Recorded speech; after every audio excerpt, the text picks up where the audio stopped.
Yeah, good day, guys. Just get it on a big screen. All right, so today we'll be talking about aorticopulmonary septal defects.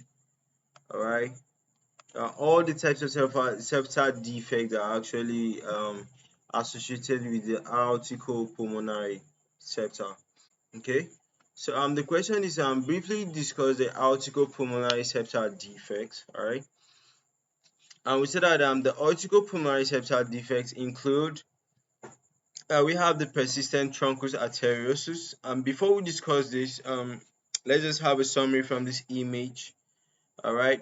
So, basically, guys, at the ductus arteriosus is a shunting of blood from the aorta to the pulmonary artery. All right, in fetal circulation. All right. So, um, when this persists, you have like this is why we what we call the persistent truncus arteriosus. Okay, so we said that this is caused by abnormal neural crest migration, such that there is only partial development of the AV septum. Okay, that's the atrioventricular septum. Okay, now this results in a condition um in which one large vessel leaves the heart and receives blood from what both the left and the right ventricles. Okay, it's usually accompanied by a membranous ventricular septal defect.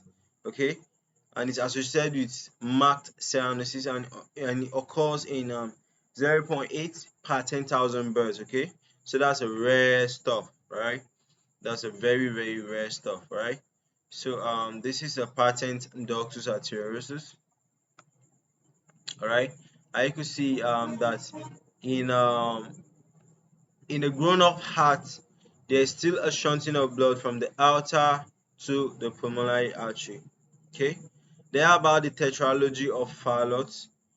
We say that it is caused by an abnormal neural crest cell migration, okay, leading to a skewed development of the episeptum.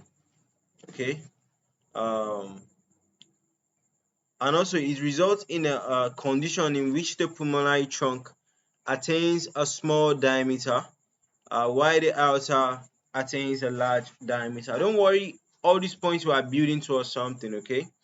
And it is clinically marked by cyanosis too, and it is characterized, okay? These characteristics are what you actually look out for, okay?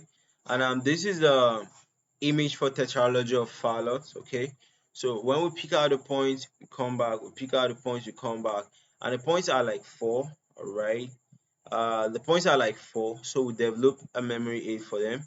So from here we have POVR. Okay, POVR. All right, so we have pulmonary stenosis. You see pulmonary stenosis.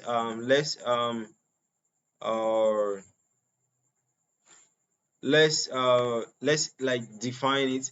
Pulmonary stenosis, you could see that the space in between this pulmonary trunk is actually like coming to a blockage level, right? So that's stenosis. Stenosis is like blockage, all right?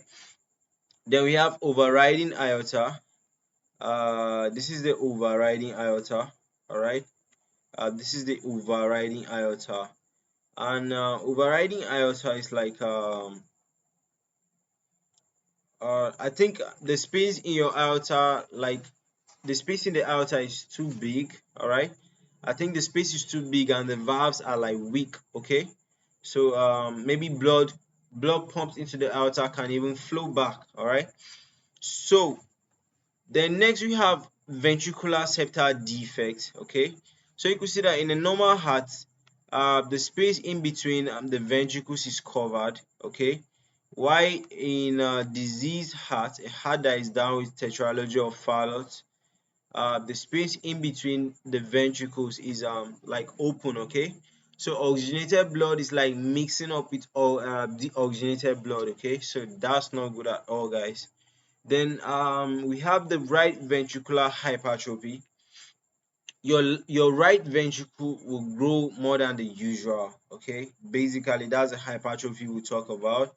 All right, so now we see that in the normal heart, you could see the thickness of your right ventricle is normal. While you see in a diseased heart, you could see how thick, all right, so thick that your right ventricle is. Okay, then number 3 points, we have transposition of the great arteries, and this is the most common cause of cyanotic heart disease in newborn. Okay, it is caused by abnormal neural crest migration, such that there is non-spinal development of the aorticopulmonary septum, and this results in a condition where the aorta abnormally arises from the right ventricle and the pulmonary trunk arises from the left ventricle. Okay, so transposition of great arteries is basically um, the exchange between the aorta and the aorta and the pulmonary trunk. All right, so you guys will understand it better from this video, sorry, from this image right here. You can see that in the normal heart, the aorta is above the what? Sorry, um, the pulmonary trunk is above the aorta. All right. Why in a diseased heart, um, uh, the aorta is what? Above the pulmonary trunk. All right. Can you see, guys? Can you see this? Say, all right. So here the aorta is above the pulmonary artery. Okay, which is not really good for health. Okay, definitely know that the transport of blood and everything will not be full. Okay, so guys, this is it, and hope you guys are enjoying the lecture. So that hence the systemic and pulmonary circulations are completely separate from each other. Okay, it is incompatible with life unless an accompanying shunt, such as arterial septal defect, ventricular septal defect, or patent ductus arteriosus accompanies it. Okay, these are just telling you like the possible conditions in which the individual can still survive. Okay, so this is transposition of great vessels. Okay, so basically this is it, guys, and with that we are done with the article pulmonary septal defect. Okay, all right, so we had persistent truncus arteriosus, we have tetralogy of fallot, and we have transposition of great what um arteries. All right, so see you guys in the next and bye for now.